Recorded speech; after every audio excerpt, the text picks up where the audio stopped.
Hello my guys, nk'uko bisanzwe rero ni Teacher Sam, nanone ndagarutse ngo mbereke ukuntu umushoferi iyo agiye gutwara imodoka uburyo abanza agacekinga ibintu by'ingenzi kugira ngo abashe kuba yabanza kwatsa imodoka ibanza ishyuhe kugira ngo kuba yagenda neza mu muhanda, kandi yirinde ko imodoka ye yahita yangirika bimwe mu bikoresho bigize moteri.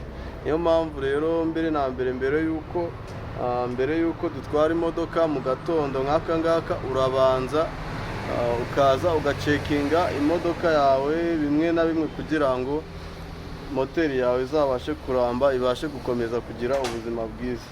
Nk'ibisanzwe rero nafunguye iyi kapo, babonye ko tuyifungurira hari imbere, warangiza ukaza ahangaha, urabona ko ahangaha iracyafunze. Ubu ngubu ngiye kongera njye gufunguraho.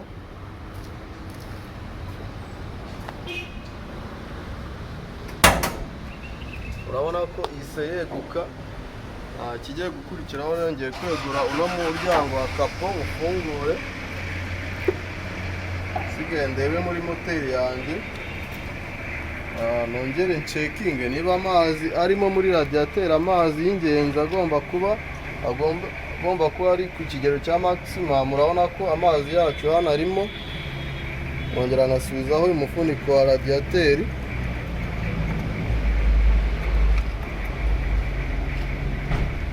nongera nkawusubizaho neza, nkamenya ko uyu mufuniko nawo ufunze neza, kuko udafunze neza wateza ikibazo.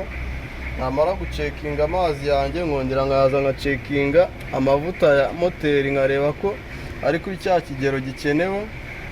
Murabibona ko ari kuri cya kigero cya full. Urabona ko amavuta yanjye aruzuye, harimo amavuta ahagije asabwa kugira ngo moteri ibe ifite ubuzima bwiza.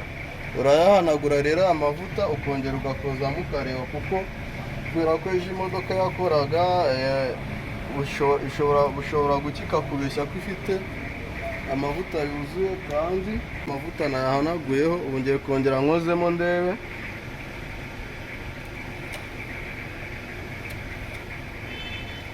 Murabona ko amavuta yanjye aracyari ku kigero cya furu. Ndongera nsubizemo iyi George cyangwa se Deep Stick. Kariya gakoni bakita George cyangwa se Deep Stick. Iyo maze gucekinga amavuta n'amazi, ndeba n'amavuta ya hydraulique. Murabona ko ikigero agezeho hano arahagije. Ni amavuta ahagije aho ngaho. Twamara kureba amavuta, tukareba niba moteri yacu, murabona ko kubera gukorera ahantu hari ivumbi, ifite ivumbi ryinshi. Igikurikiyeho ngiye kujya kuyihuhisha kugira ngo yongere igiremo isuku, yongere igire isuku. Nongere ngende muhishe ino filitiri, iyi filitiri y'umwuka nayo ndagenda nyifungure bayihuhe. Hari ushobora kuyihuhisha cyangwa se akayivanamo bagashyiramo indi. Iyo maze gucekinga ibyo ngibyo rero, ndagenda nkatsa imodoka yanjye, hanyuma igashyuha. Yamara gushyuha nkabona kuyitwara.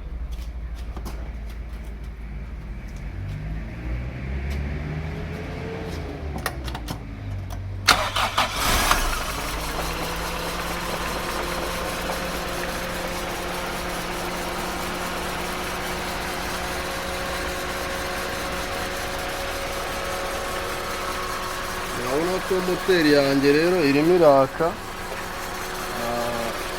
Ukaba uretse kuyimanura ino kapo, ukareba n'uburyo moteri yawe ihingamo, ukabanza ukamenya niba nta tandukaniro ibyukanye bitandukanye n'uko ejo hashize yari imeze. Ukareba niba moteri yawe ifite sound imeze neza, cyangwa ishobora kuba yarwaye icyo bita misi. Igiterwa n'iyo misi nacyo tuzakimenya. Hari umuntu wese wibaza ngo ese misi ni iki? Ni uburwayi bwa moteri bushobora kwizana mu gahe ako ari ko kose, iyo moteri icaka mu masaha y'igitondo, cyangwa se irimo iragenda ugahita wumva izanye misi. Misi rero ni uburwayi bw'imodoka tuzabasobanurira mu isomo rizaza. Murabona ko moteri yanjye iratuje, irahinda neza. Ukareba niba siporo za moteri ziyifashe niba zigikora neza, tukamenya niba twagombaga no gucekinga amavuta ya feri, ariko kuva tutarahaguruka no tugiye kuyacekinga turebe niba amavuta ya feri, turebe niba nayo akirimo.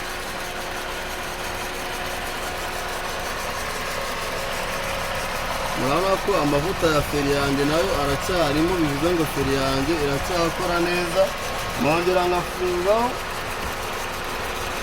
ndibutsa ko aha ngaha amavuta ya feri aba aherereye ni igice bita metere sirendere, kiba kigizwe n'aka gacupa kabika amavuta, munsi hakaba ikindi gice bita metere sirendere, hakaza n'iki kimeze nk'igisorori.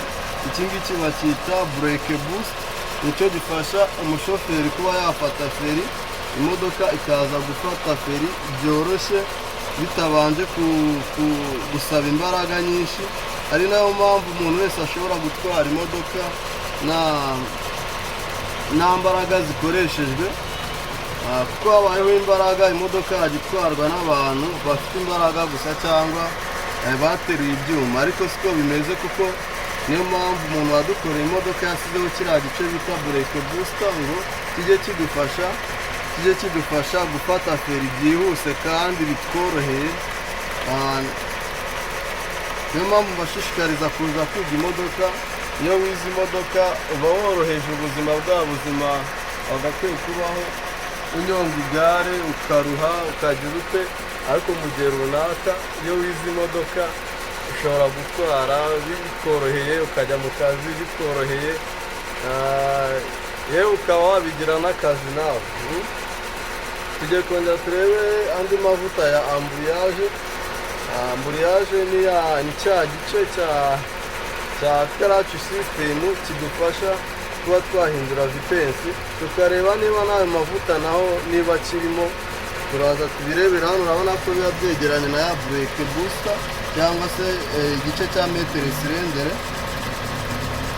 Murabona ko amavuta ya karaci nayo amavuta aracyarimo, ameze neza, aruzuye.